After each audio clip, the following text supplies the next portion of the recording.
Hello everyone, welcome to Succeed IAS. My name is Amit Dubey and let's start with the daily current affairs for geography optionals. First article है आपका energy crisis के ऊपर and ये energy crisis का news related है आपके Russian Ukraine war से। आपके ज्योग्राफी ऑप्शनल में एनर्जी क्राइसिस इंपॉर्टेंट हो जाता है बिकॉज ये आपके सिलेबस में डायरेक्टली मेंशन्ड है। ज्योग्राफी ऑप्शनल का सिलेबस अगर देखें तो पेपर 1 में इकोनॉमिक ज्योग्राफी वाला सेक्शन अगर आप देखेंगे तो वहाँ पे आपका एनर्जी क्राइसिस मेंशन्ड है। Similarly paper 2 geography optional that is Indian geography, यहाँ पे भी रिसोर्सेज वाले सेक्शन में अगर आप देखेंगे तो एनर्जी क्राइसिस डायरेक्टली मेंशन्ड है यहाँ पर, इसलिए इस टॉपिक पे आपको ध्यान देना है यहाँ पर। अब यूक्रेन रशिया वॉर की वजह से एनर्जी क्राइसिस इसलिए न्यूज़ में है क्योंकि यूरोप के लिए रशिया एक बहुत इंपॉर्टेंट सोर्स ऑफ एनर्जी है, क्योंकि जो major oil and gas supply है, नेचुरल गैस सप्लाई, वो रशिया से ही आता है यूरोप में। एंड यहाँ पे आप देख सकते हैं यूरोप की dependency, European Union as a whole bloc 30% dependent है रशिया के ऊपर ऑयल एंड नेचुरल गैस के लिए। जर्मनी जो लार्जेस्ट इकोनॉमी है यूरोप की, ये around 40% oil and natural gas Russia से लेता है। Similarly Italy 20% and France 18%। तो इस वॉर की वजह से यूरोप पे एक इकोनॉमिक इम्पैक्ट पड़ने वाला है ऑयल एंड गैस से रिलेटेड एंड एनर्जी सप्लाई से रिलेटेड इशू आने वाला है, इसलिए यहाँ पे एनर्जी क्राइसिस के सिचुएशन अराइज हो सकते हैं। एंड ऑलरेडी अगर हम लोग देखेंगे तो वर्ल्ड मार्केट में ऑयल के प्राइसेस बहुत ज़्यादा बढ़ चुके हैं। एंड हाँ, जिन लोगों को ये नहीं पता कि एनर्जी क्राइसिस क्या होता है, उनके लिए यहाँ पे मैं डेफिनेशन एक बार एक्सप्लेन कर देता हूँ।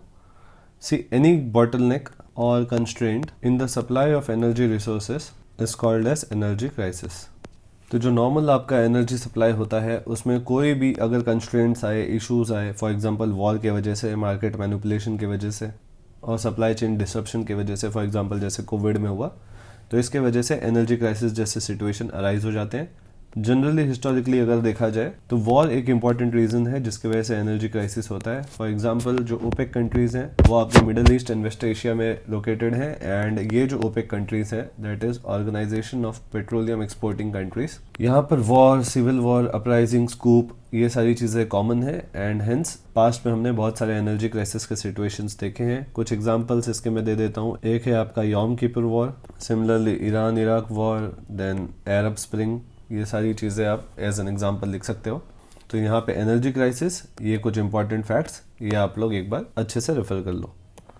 नेक्स्ट इंपॉर्टेंट आर्टिकल है ट्रेड डेफिसिट के ऊपर एंड अगर आप ज्योग्राफी ऑप्शनल के सिलेबस देखें तो वहाँ पे ट्रेड रिलेटेड डेटाज भी आपके लिए इंपॉर्टेंट है एंड जनरली ये वाले क्वेश्चंस बहुत फैक्चुअल होते हैं, तो इसलिए आपके पास फैक्ट्स बहुत होने चाहिए ऐसे क्वेश्चंस जब एग्जाम में आते हैं। फॉर एग्जांपल इंडिया का टोटल एक्सपोर्ट्स कितना है, इंपोर्ट्स कितना है, सर्विसेज के एक्सपोर्ट्स, सर्विसेज के इंपोर्ट्स कितने हैं, ओवरऑल बैलेंस ऑफ पेमेंट कितना है, करंट अकाउंट डेफिसिट कितना है, ये सारी चीज़ें आपको अच्छे से याद होना चाहिए एग्जाम के टाइम। इस साल अगर हम लोग देखेंगे तो 2021 मेंस में डायरेक्ट क्वेश्चन आया हुआ है geography optional paper 2 that is Indian geography में। यहाँ पे आप देख सकते हैं, critically assess the status of balance of trade in India and suggest some measures to combat the issue. ऐसे क्वेश्चन में मैंने आपको बताया कि फैक्ट्स बहुत इंपॉर्टेंट है। यहाँ पे इन जनरल क्वेश्चन आ गया था कि इंडिया के बैलेंस ऑफ ट्रेड का क्या कंडीशन है, बट एक क्वेश्चन आपका कॉन्टिनेंट वाइज भी आ सकता है कि इंडिया का balance of trade with Asia कैसा है या विथ साउथ ईस्ट एशिया कैसा है, फिर नॉर्थ अमेरिका के साथ हमारा बैलेंस ऑफ पेमेंट, ऑस्ट्रेलिया के साथ, अफ्रीकन कॉन्टिनेंट के साथ एंड ऑल्सो वेस्ट एशिया के साथ। इस तरीके से आपको कॉन्टिनेंट वाइज भी डेटा पता होना चाहिए एंड इसके लिए बेस्ट सोर्स है आपका इंडिया ईयर बुक। तो इंडिया ईयर बुक को आप लोग रेफर कर सकते हैं इस चीज़ के लिए। प्लस ईयर के बीच में जो छोटे मोटे डेटा आते रहते हैं, फॉर एग्जाम्पल यहाँ पे इन चीज़ों को भी आप अपने नोट्स में ऐड कर सकते हैं। एंड यहाँ पे कुछ डेटा दिए हैं मैंने कॉन्टिनेंट वाइज। यहाँ पे आप देख सकते हैं यूएस के साथ, बांग्लादेश के साथ, किन कंट्रीज़ के साथ हमारा सरप्लस बैलेंस ऑफ ट्रेड है एंड यहाँ पे इन कंट्रीज़ के साथ हमारा बैलेंस ऑफ ट्रेड अनफेवरेबल है। तो ये सारे ट्रेंड भी आपको पता होना चाहिए। नेक्स्ट आर्टिकल है आपका सेमीकंडक्टर चिप शॉर्टेजेस के ऊपर एंड यहाँ पे आर्टिकल में मेंशन्ड है कि जितने भी ऑटोमोबाइल इंडस्ट्रीज़ हैं, मैक्सिमम सारे इंडस्ट्रीज़ में सेल्स में डिक्लाइन आया हुआ है एंड इसका एक बड़ा रीज़न है सेमीकंडक्टर चिप शॉर्टेजेस, क्योंकि जब इनपुट साइड से आपके सप्लाई कंस्ट्रेंट्स हैं तो ऑफकोर्स आउटपुट में भी डिक्लाइन आएगा। तो इसलिए यहाँ पे दो चीज़ें इंपॉर्टेंट हो जाती हैं ज्योग्राफी ऑप्शनल के लिए आपके। एक है आपका सेमीकंडक्टर इंडस्ट्रीज के शॉर्टेज का इशू एंड सेकंड इंपॉर्टेंट चीज़ जो है वो है ऑटोमोबाइल मैन्युफैक्चरिंग कंपनी से रिलेटेड न्यूज़। तो यूपीएससी में अब क्योंकि 1-2 साल से सेमीकंडक्टर इंडस्ट्रीज के शॉर्टेज न्यूज़ में है एंड अगले 1-2 साल तक ये न्यूज़ में रह सकते हैं क्योंकि ये इशू लंबा जाने वाला है, इसलिए सेमीकंडक्टर इंडस्ट्रीज़ के ऊपर आप एक क्वेश्चन एक्सपेक्ट कर सकते हैं। मैं तो इस साल ही इसको एक्सपेक्ट कर रहा था 2021 में, बट हो सकता है 2022 तक इस पर एक क्वेश्चन आए, या तो डायरेक्टली शॉर्टेज के ऊपर क्वेश्चन आए या इंडिया सेमीकंडक्टर मिशन के ऊपर क्वेश्चन आ सकता है। तो इस टॉपिक को आपको अच्छे से प्रिपेयर करना है। अगर आपको डिटेल में देखना है, मैंने इसको एक्सप्लेन किया हुआ है करंट अफेयर्स वाले वीडियोस में। आप 24 सितंबर का वीडियो रेफर कर सकते हैं। वहाँ पर मैंने सेमीकंडक्टर के शॉर्टेजेस के इश्यूज एक्सप्लेन किए हैं एंड कहाँ पे मेजर डिस्ट्रीब्यूशन है सेमीकंडक्टर मैन्युफैक्चरिंग प्लांट्स का, ये सब चीज़ें मैंने वहाँ पे बताई हैं।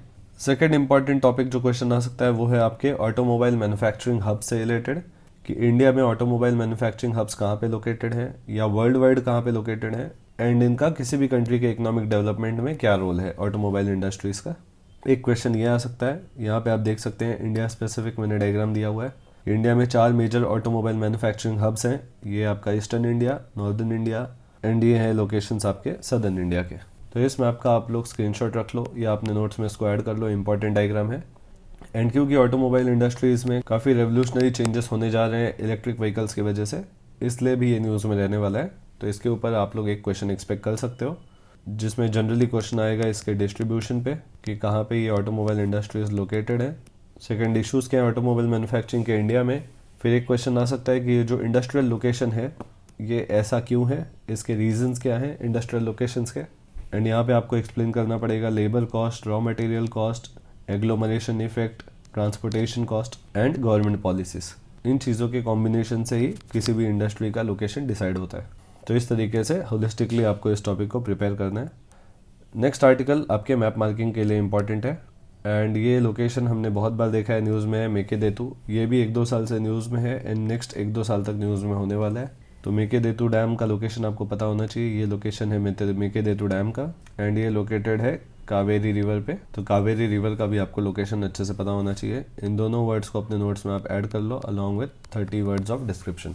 एंड आज ज्योग्राफी ऑप्शनल के लिए बस इतने आर्टिकल्स थे। जिन लोग को ये PDF रेफर करना है वो टेलीग्राम चैनल से इसको डाउनलोड कर सकते हैं। टेलीग्राम चैनल का नाम है succeed IAS official and that's it for the day. Good bye, take care.